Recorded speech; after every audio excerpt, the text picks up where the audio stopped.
This is my first impression on trying the Lux Organics Curl and Define Essence partnered with Lux Organics Hair Mousse. First is of course, dapat basa yung hair natin, and then isa-section natin yung buhok natin para hindi na tayo mahirapan mag-style. Here I am applying the Lux Organics Curl and Define Essence. It will serve as base on my hair and it will also provide a definition kapag nag-style ako using this styling brush na gamit ko.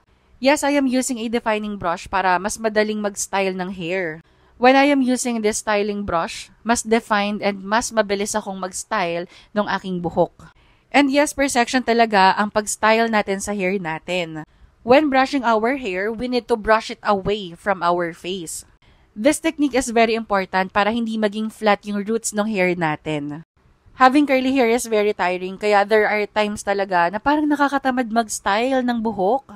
So our motivation is the result of our hair after styling. So here I am applying the Lux Organics Curl and Define Hair Mousse. It will provide the softness and yung volume na kailangan ng hair natin. After applying the styling product, isa-shake-shake natin yung hair natin para maghiwa-hiwalay ulit siya. And then, nagpa-plop ako ng hair for 10 to 15 minutes.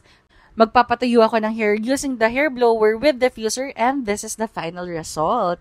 O, diba ang ganda? Ang laki niya, ang soft niya. Highly recommended.